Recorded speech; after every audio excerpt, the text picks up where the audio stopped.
Kenzo Tange, Fumihiko Maki, and Toyo Ito, those three. And I'm going to begin with Kenzo Tange, who was born in about 1913. I think it's true to say that he was the father of modern architecture in Japan.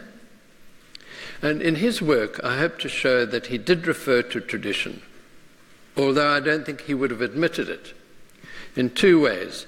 In much of his thinking, nature, as a changing reality, was an important starting point. And then secondly, in seeking architectural form, he made use of Japanese precedent, but transformed by contemporary technology. Fumihiko Maki, 12 years younger, produced buildings which had very little obvious resemblance to traditional ones. However, he did believe that oku, which we talked about, I think, in the second lecture, that whole layering of space towards a secret center of a building, he believed that that was an essential requirement in Japanese spatial organization. And then secondly, he designed buildings with lightweight skins of modular components, which surely reflect traditional construction. And then the last way in which I think he incorporated ideas from tradition is he pursued an idea he called group form, which in some measure derived from his observation of Japanese villages. Before starting an analysis, I need briefly to do two things. Firstly, talk about what I'm looking for in contemporary architecture's representation of traditional concepts. Now, I have mentioned it a bit before, so I'm going to talk a little bit more about it. And then also give some context for the work of these architects in modern Japan. So with the first idea, I'm certainly not looking for copies of traditional buildings today. A copy of a Georgian house today is simply a fake, like a fake painting. And it's obviously no different for a Japanese house. To use traditional motifs in a superficial way contradicts or dumbs down their meaning, as much postmodern, commercial postmodern architecture does. And it creates a kind of meaningless pastiche. You can see in the top two photographs on the left what I would call a pastiche of a South African vernacular. It's sort of got bits and pieces of the vernacular, but it's not that at all. And then on the top right-hand side, a very well-known postmodern building of the 1980s, Graves is a building, the Portland building. And you can see, if you look at it, that it's got a kind of feeling of classical columns, huge big classical columns, and then a great big keystone form. And then down at the bottom is a piazza designed by Charles Moore in 1979, which you can see it's really a whole series of classical bits and pieces of classical things laid one on top of the other. So that's all three of those are referring to traditions, and I think they're doing it in a very superficial kind of a way. What I'm looking for in contemporary architecture has less to do with surface visual qualities and more to do with underlying themes or arrangements or character. And the key words are transformation and reinterpretation. Here are a couple of examples. Carlo Scarpa's bank in Verona is clearly a modern building and couldn't possibly have been built before the 1970s. And yet, just as clearly, it reflects the Veronese historical tradition. It's the same type of building as the Renaissance palazzo, with a base, a lower piece, a piano nobile, that's the middle part, with the main living and working rooms, and the top, known as an attic story.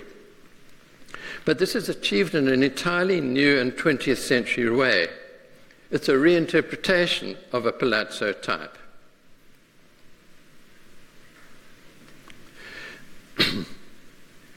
Note that Scarpa also aims to achieve the same kind of visual intensity or complexity of historical models, but in a completely transformed way. Another example, Francis Kere in Burkina Faso uses local materials, here mud bricks, local labor, and some local form ideas like the platform to keep the building out of the dust, in combination with sophisticated technology to produce patently contemporary works, yet rooted in the place. There are many other ways, and there are often grey areas between what has authenticity and what is pastiche. In my mind, authenticity is achieved generally through coherence as a whole and thematic consistency, which all good buildings have, and the use of principles in historical work rather than visual resemblance. And that implies a level of abstraction and reinterpretation. Okay, the second introductory piece I wanted to talk about was really to give you a picture of Japan architecturally after the Second World War. In fact, I'm going to start a bit before that. Japan was almost entirely cut off from the world from 1635 to 1868. Literally, they didn't allow people in and they didn't go out. So while Europe and America were going through the fundamental changes of the Enlightenment and the Industrial Revolution, Japan was really remained a feudal state, and architectural and other traditions carried on happily in their old way. As soon as it became reconnected under the Emperor Meiji, it began a rapid modernization, and to effect this, experts in all kinds of fields were attracted, including architects.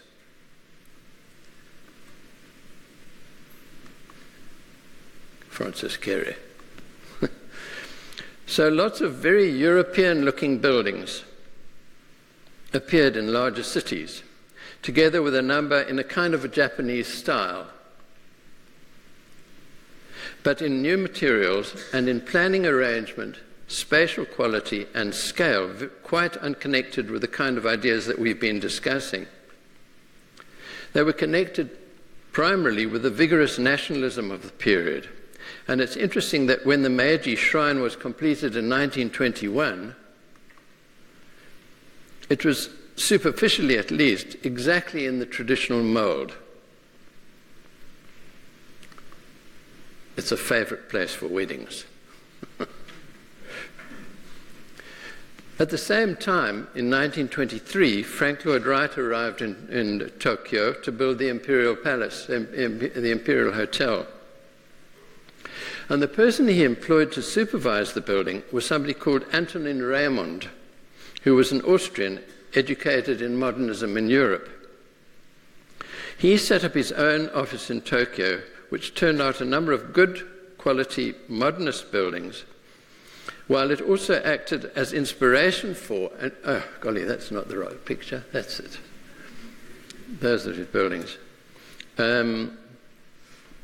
Good quality modernist buildings. It was a training ground for a number of young Japanese architects who became prominent. They also traveled to Europe and studied all the new buildings there.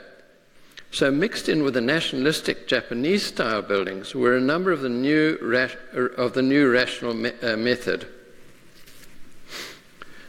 The main player on the world stage of the new architecture was Le Corbusier, who produced his sculptural concrete Unité d'Habitation in Marseille and a number of other off-shutter concrete buildings in the 1950s, like La Tourette on the top, the monastery, 1957. And he was also commissioned to design the National Museum of Western Art in Tokyo. And he worked on that assisted by 2 or 3 very fine young Japanese architects. So his influence on Japanese architecture was really considerable.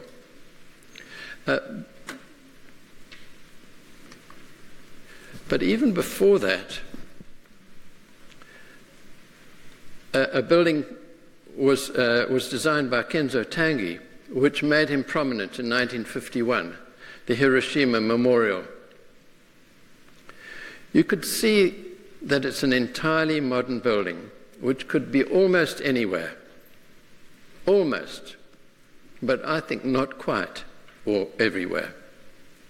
Its wide horizontality and the tranquil silence that comes with it has a strong flavor of the tradition.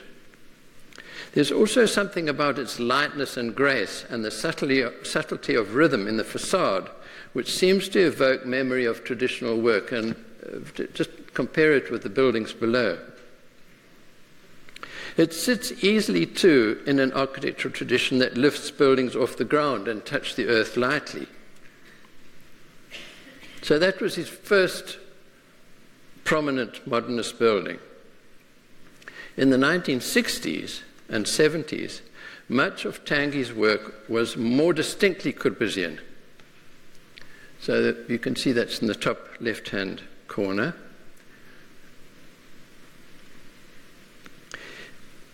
In describing its principles, however, as simplicity of plan and form, functions artistically interpreted, honesty of materials, and what he called furyu, an avoidance of pretty pleasantness, he doesn't use Corbusian categories at all. Nor does he say anything about tradition, other than to say his office studies traditional work avidly, but they go out of their way to avoid any sign of it in the buildings.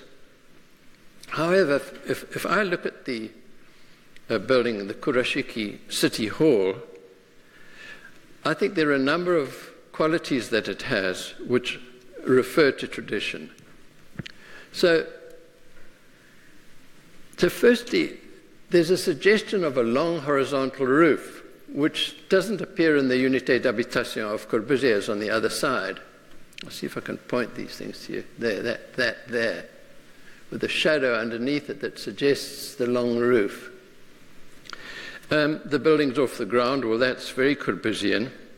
And then the facade is divided in a regular way, but there are quite a number of irregularities, which occurs very often in Japanese traditional work. You can see it in the Imperial Palace down below there. And then there's this sense of privacy and opacity, thickness on the face of the building, a kind of hiddenness in the facade, which I think is very much closer to the buildings below than it is to the Corbusian model again. And then if you look at the roof again, here, there are kind of memories, there are these projections which seem to be memories of traditional timber construction.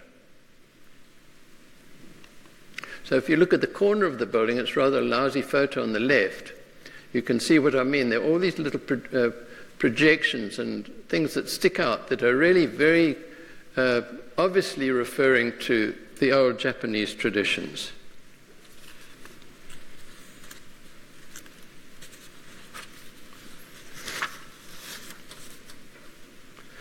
Tange was producing numerous buildings of this type at this time, just as Japan was moving into its post-war period of unprecedented growth. He was also involved in the worldwide discussion about the future of cities. And one of the big questions was, in the light of the incredible growth of population and the rapid changes occurring all over the world, including in Japan, and particularly in communication, and the increasing social mobility, what is the nature of the city? This was the big question of urbanists and architects.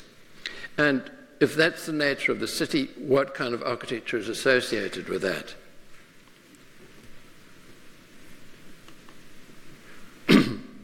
In Japan, the group which clustered around the questions, which was led by Tange, called themselves metabolists. As an organism has metabolism, built-in processes for growth and change, so too do cities and buildings. Now, it's true that in other parts of the world, organic metaphors were used to think about these issues, like the web and the tree. But it seems unsurprising that the Japanese group should make it the root of their understanding, and that more than anyone, they made distinct use of traditional organic planning. So when Tange in 1960 made this proposal for Tokyo's expansion, he devised this tree-like structure right across the Tokyo Bay. So this black is the bay of Tokyo. And here's this tree-like structure with its trunk, and then these kind of branches that go out each side, and what one could call leaves. It's very like also the shrine precincts, such as the one we've already seen at Myoshinji, which has got its trunk and then its branches and leaves that come off that. So the trunk is constructed of the main public spaces and the most permanent things, with the more variable leaves and branches. And sorry, I've got in a bit of a muddle here. That's what happens at Myoshinji, and so too does the Tokyo Bay project. Each leaf of the project is comprised itself of a huge megastructure. So the idea is this megastructural thing, this bigger than a building way of making the environment, which has got the trunk and branches and leaves, if you like. So each leaf of that tree itself is a big megastructure containing the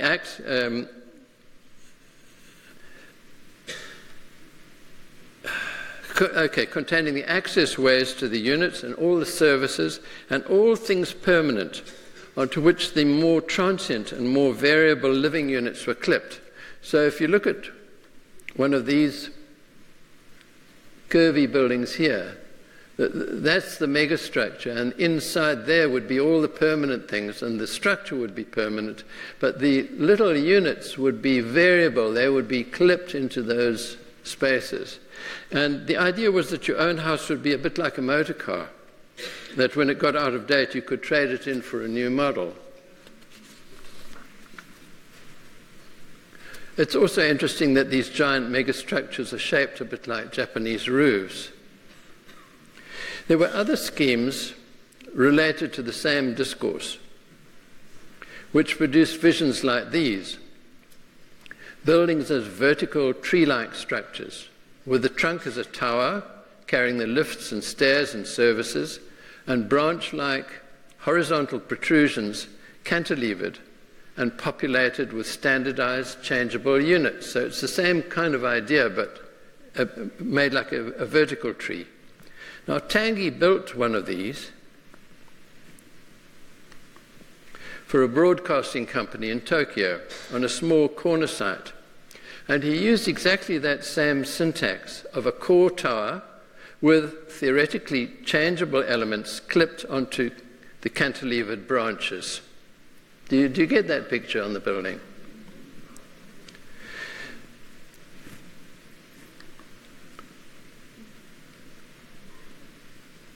Although it's a long way from the respectful, harmonious approach to nature we've looked at in traditional architecture, it's difficult to imagine it being conceived and built at that time by anyone other than an architect steeped in Japanese history.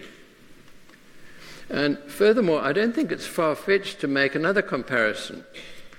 Just as Carlo Scarpa was brought up with Italian palazzi, Tange was brought up with pagodas. And they, like the one we've looked at Horyuji, have literally a great trunk rooted in the ground and a number of branches cantilevered off it. The most publicized building of this kind was designed by Kurokawa, not by Tange, the so-called capsule building, and apparently this was built in 30 days. And you can see it's got the same structure. It's got this core in the middle, which has got the lifts and all the services, all the pipes and everything come through it. And then there are these capsules, which are living units that are attached into it. It was apparently built in 30 days. So part of the idea of doing things like this was he could prefabricate all these units in a factory and then simply bring them to the site, lift them up on a crane and clip them onto this main trunk. You can see that from the photographs it's in terrible state of repair, and in fact probably by now it's been pulled down because that's what they were doing when we saw it.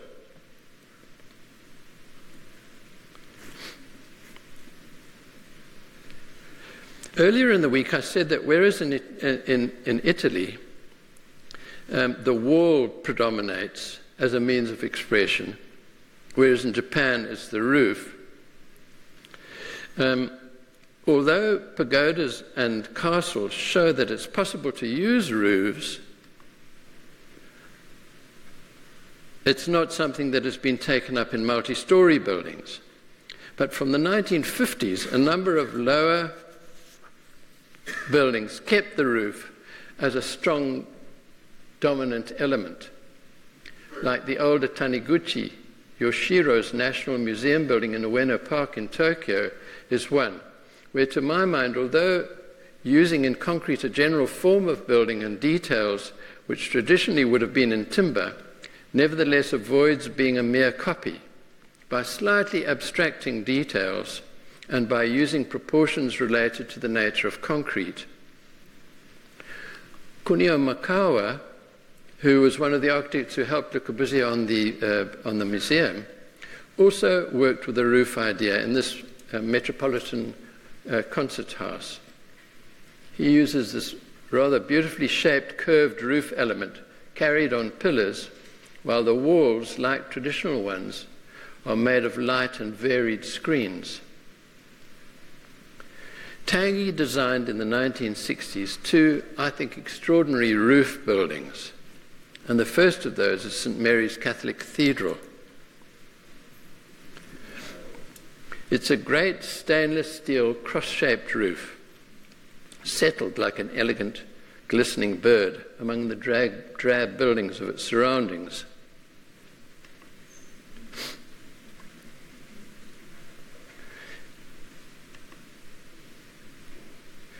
It's a new kind of roof, but with the same kind of silky precision and tilt and refinement as traditional roofs.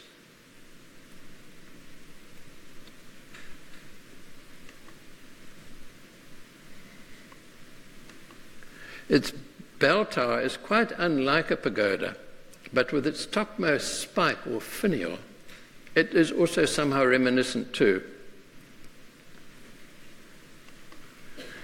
Seeing the interior, my wife described it memorably in Gerard Manley Hopkins' words, like the Holy Ghost over the bent world broods with bright wings.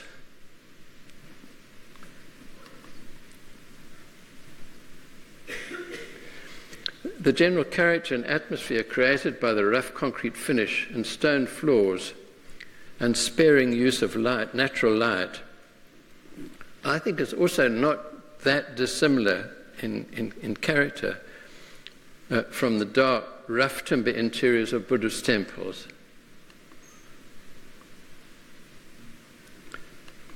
His next big roof building or buildings are the swimming pool and indoor games arenas for the 1964 Olympic Games. They're these two light sculptural structures poised on a large platform with all the service facilities below and a public plaza above. Two distinctly roof buildings, two variants of an up-to-date suspended structure. New for the time, they were executed technically with such brilliance that they're going to be reused in the next Olympic Games 60 years later. When Tange presented this kind of work internationally during this period, there was a lot of argument about its Japaneseness. He himself said he was very wary of a decorative use of traditional elements. Others said that he was designing in a rational way, because they were arguing for style to emerge from a rational method, and they said it was simply because he was familiar with Japanese forms that they appeared sort of almost unconsciously from him. And another group said he consciously gave his style his buildings are Japanese styling. To my mind, he worked very creatively with the naturally curving forms of a tensile structure and gave it a kind of local inflection. And whatever his intentions, he produced very original contemporary buildings with all the elegance and tranquility and lilt of traditional ones without any cosmetic mimicry. They have a grounded authenticity for me and sense of belonging. In detail, too, they recall traditional practice without any suggestion of copying. We weren't able to get access to the larger building, but were the smaller, which is that one. And even in the inside, which is the kind of space you can only achieve with this form of modern technology, there seems to me the same deep inflection. Look how the entirely 20th century roof reflects the traditional ceilings and undersides of eaves.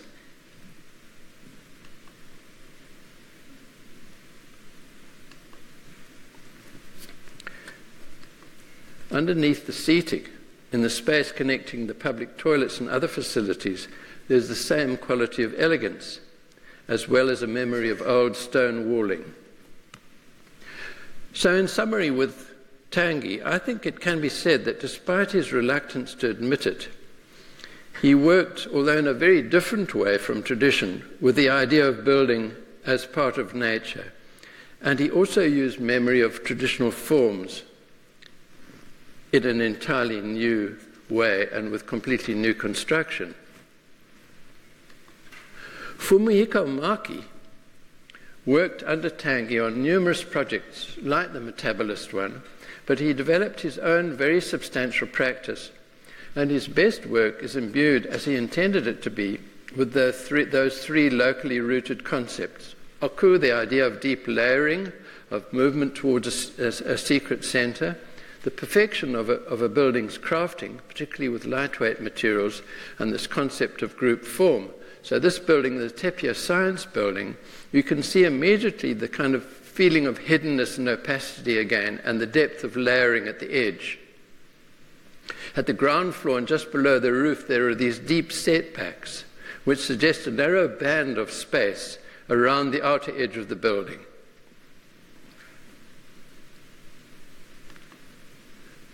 You can see that by comparison, that feeling of opacity and hiddenness on the outside of the building. There are two entrances, and both are made to create distinctive experiences. In the first, there's a curved canopy over a small lobby, and that takes you into a semicircular space, which you can see in the right-hand side, from which you enter the foyer. The second entry is at first floor level. So you make a short journey up the stairs and across a short bridge. And in fact, in this photograph, you can see clearly the layers on the outside of the building. If you move across it from the left to the right, it's like a series of layers that goes across. In the setbacks, particularly with the setbacks below the roof. Alongside the stair is a dry garden which picks up a kind of a diagonal line of the old site of the area. And then inside, you immediately experience the layering around the edge of the building. So all these are that edge of the building. The one on the left looks towards the second entry that you come up and into, and then on the bottom right, you can see coming into that semicircular space into the foyer, and on the right, there's that band of space with bridges across it, which wraps right around the outside of the building.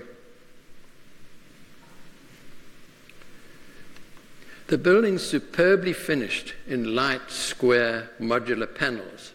The eaves refined to perfection, and the care in resolving every tiny little detail is absolutely rigorous.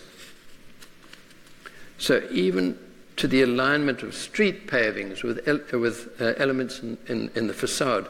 If you look in the bottom right, here, Yeah, the street, look at the way the street paving lines up with things in the facade.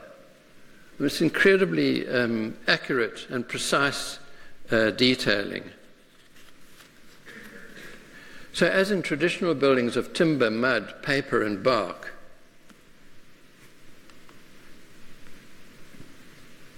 the exactitude and refinement alone engender some poetic quality.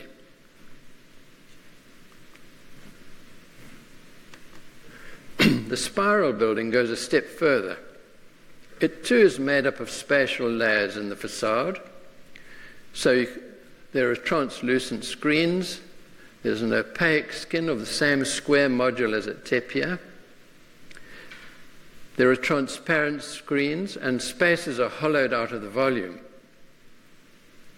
And then on the right-hand side, with a rather fuzzy plan, you can see the deep journey that there is in the building. So if you start at number 1 and go through to a very deep, we'll actually follow this through in a minute, a very deep foyer, you go up some stairs at 3 to 4, and then up more stairs to 5, and then you come around the top of 1 again, and through above the restaurant and down a ramp and out again. So it's a very long, deep journey that's offered to you.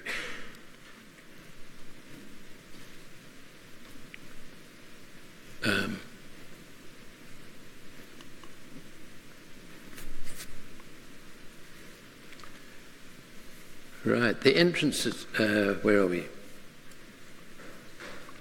On the ground floor, there's this hollowed out volume which steps up towards the corner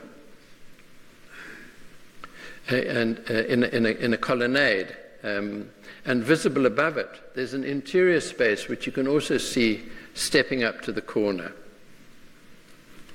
And off that colonnade is the entrance to the building as a whole, and also to a restaurant. And there are a couple of people who have spoken to me about Kerry McNamara here. I'm almost sure that in the left-hand picture is Kerry McNamara, who sadly died a year ago.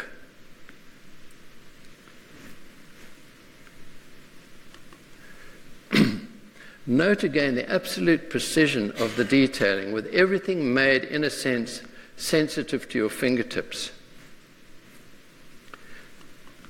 So here's the deep entrance that takes you up a flight of steps into a tall gallery in the top right-hand corner overlooking a restaurant. And at the end of that gallery is another flight of stairs, which takes you into that stepping space on the outside of the edge of the building. It's a series of spaces of undetermined use, which climbs through 2 stories, and then it turns back at the end, and it gives you a view through that in-between space, and sends you off into an inner room or series of spaces which can be used for various purposes.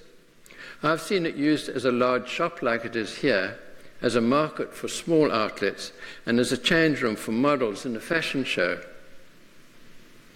You move through this space to a balcony overlooking the inner heart of the building, a top-lit curved space with its elegantly detailed ramp. It also overlooks the gallery in which you started, and winding down to the bottom of the ramp, you're issued into the gallery,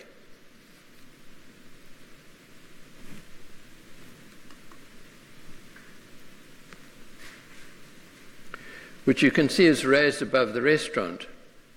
So you can now see that you can complete your whole circular journey without interfering with the restaurant. And also, if you're a model coming down the ramp and along that gallery, an audience in the restaurant will have a very good view of you. Now, for a commercial building, in my mind, I think that's a very interesting and rather profound use of the old oku idea. When Maki was working on his proposals in the 1960s for this transient growing city, he explored this idea he called group form. It was a model for space making which he saw as an alternative firstly to the idea of compositional form, which you can see in the top left-hand corner, and he used Horyuji as an example, which was arranging a group of buildings in a preconceived static composition, which he felt was inappropriate for a world that's changing all the time. The second possibility for connecting together a large number of buildings into an understandable group was this idea of the megastructure that Tange used in the Tokyo project, and there's more of it in the bottom picture, and a megastructural building built by Tange on the top right. Maki found the megastructure far too technically orientated, not close enough to human activity, and too rigid and monumental. From my own experience of megastructural kinds of buildings, like this Alexander Road housing in London, I'm not surprised.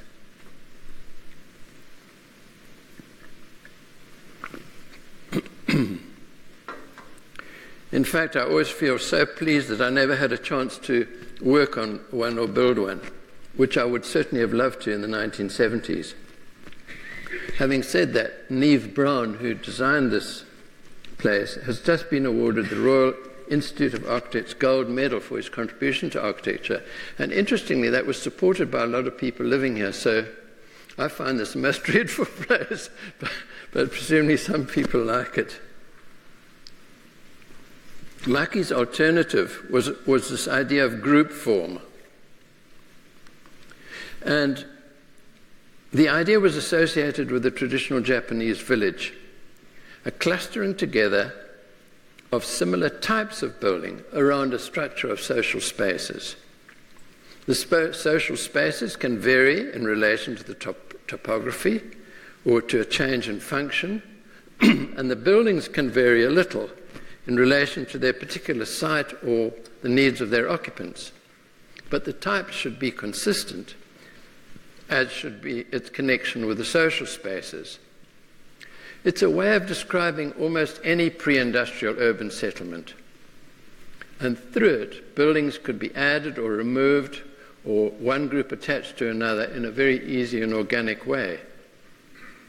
He was envisaging the idea at a huge scale and made these schematic proposals for Tokyo, which I find quite alarming because it implies so much of more or less the same kind of building at such a huge, massive scale. But this hillside project in Tokyo demonstrates the idea, I think, very well. It's a project that was built over a 30-year period, so it was a very good way of testing out this shifting, changing kind of idea that he had. A mixture of housing and commercial outlets. It's arranged in a way with which we're really quite familiar now. There's no centre or hierarchy. The place as a whole and the spaces between the buildings are more important than the buildings themselves. The organisation is rather loose, and there is a consistency in the relationship between the minor pieces and the public connections. So there's a good mixture of sameness and diversity. And the mixture of these characteristics enables pieces to be added and changed without spoiling it. So you can see it's made in this consistent, simple architectural language, 3 or 4 story buildings with deep windows and balconies, making that broad edge of the building that we've seen in his work. And these are formed around pedestrian ways and courts with varying degrees of privacy, making, I think, a very human-scaled environment of shops and offices and homes. It has a very comfortable feeling of having been built over a period of time around human need and concentrating on the public spaces rather than the building. The same kind of feeling that old cities have.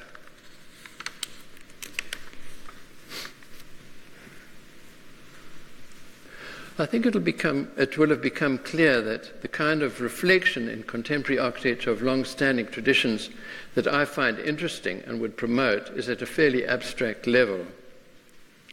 I want to say also that it should be stated in architectural terms The language architecture speaks is through ideas like shelter, enclosure, the connection between the public and private, the relationship with human beings in terms of size and scale and texture and space and light, and also with construction.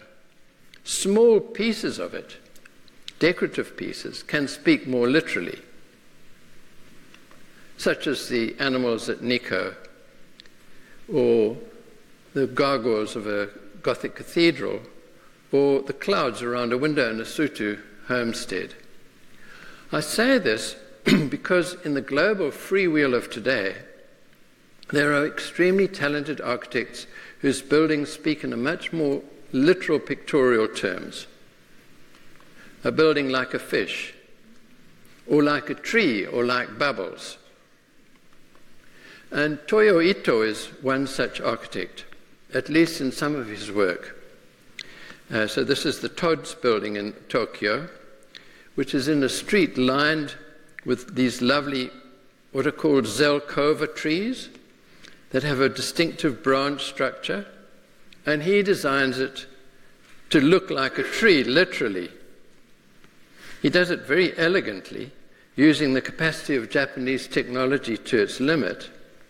But whereas it'll always be a good advert for Todd's, for me it will always be at the level of a kind of pretty wrapping paper.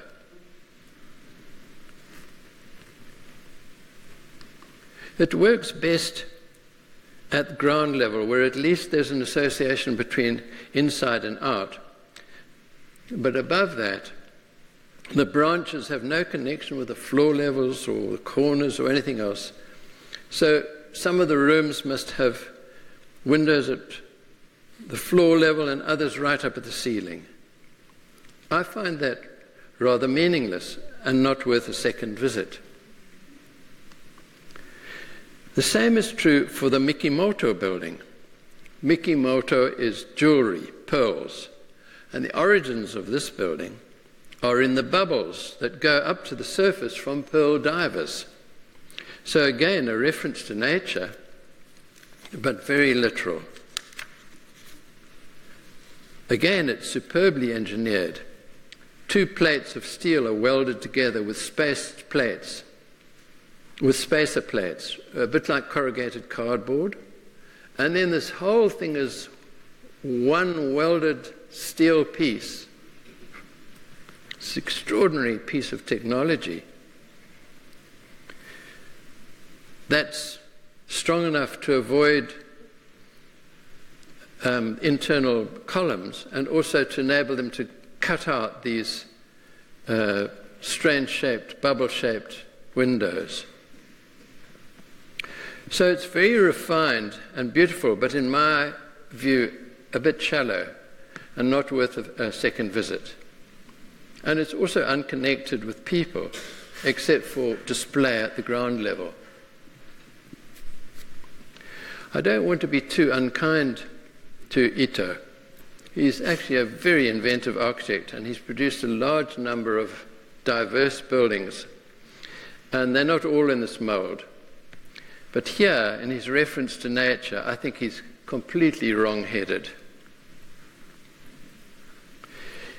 His Zakunji Community Theatre in Tokyo I find more convincing, although I find the black exterior rather depressing.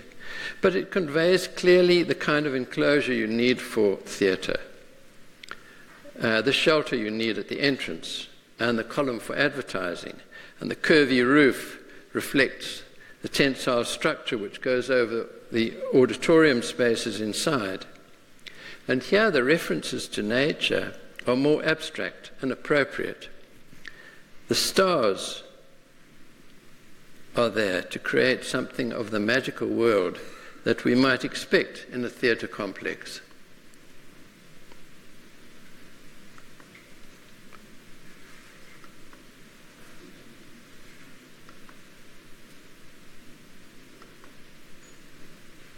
Okay, that's the end for today. Thank you.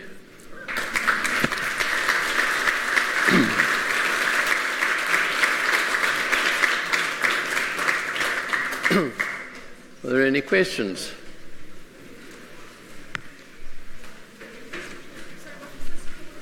Pardon? Zakunji. Zakoenji. Fine, thank you very much. Oh, there are questions, sorry. Sorry, you'll have to talk a bit louder. Yeah?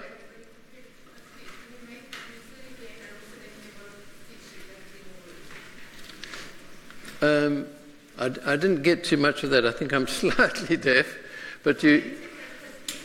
Oh, authentic and pastiche. The authenticity is around...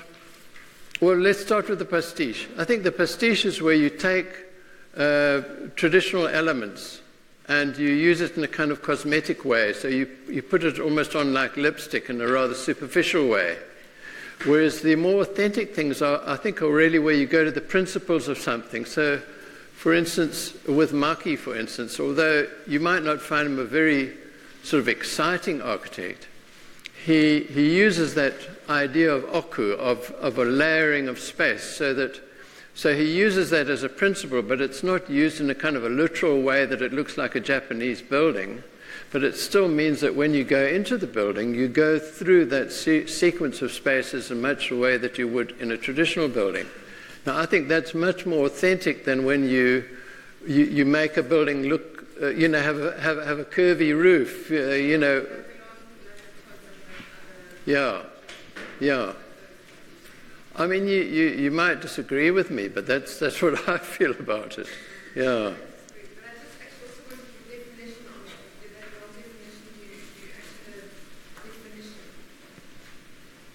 Definition for authentic, did I?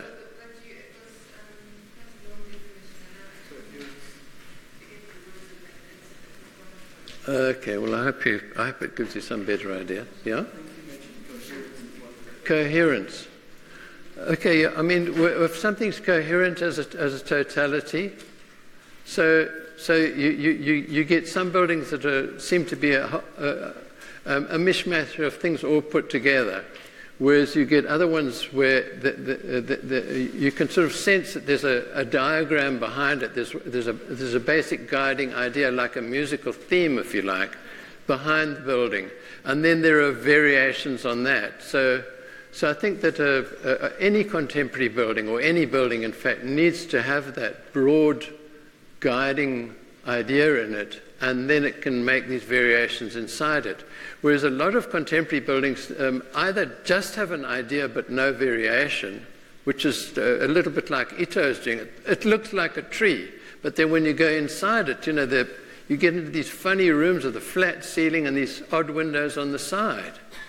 So I think that lacks that kind of conceptual coherence. Whereas the Tange stadia, for instance, I think are incredibly coherent. The way they bend and tip up like that, it's all about a tensile structure. And even where they tip up at the end, you get those little spaces underneath on the sides where you move around to get into the change rooms and so on. So it's a very complete conception of a building as a whole. And yet it's got these little inflections that are kind of Japanese, in the way that the cables come together and get held at the ends and so on. Was that Tange thing for the Bay of thing, was it ever built? No, well, it wasn't. Although the funny thing is, when you go there, you do travel across that water quite a lot, on big motorways, and then you do get that.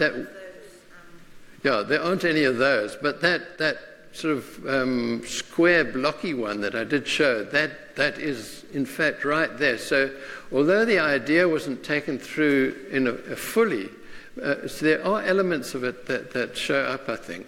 Yeah. You could probably take photographs that say, there it is, just like that. Could you give an estimation of The size of the bay? It's probably, it's a complete guess. It's maybe 20 k's across. Yeah. Yeah, something like that.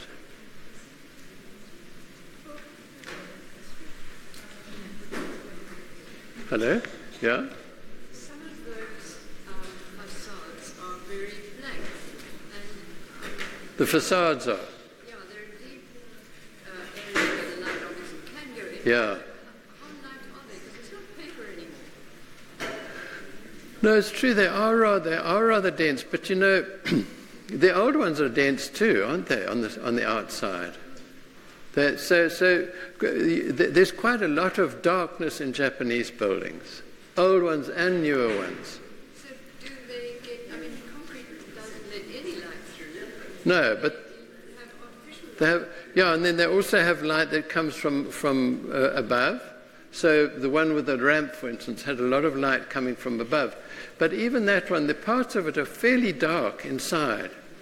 But I think that's also something that is rather Japanese, that the kami inhabited the darkness. And apparently Japanese people are not scared of darkness like Europeans are, like it's full of ooglies and things, you know. They're quite comfortable in darkness because it's inhabited by friendly spirits. Yeah, contemplation also allows. Yeah. Okay. Oh, is there someone else there, is there? No. Okay, thanks very much.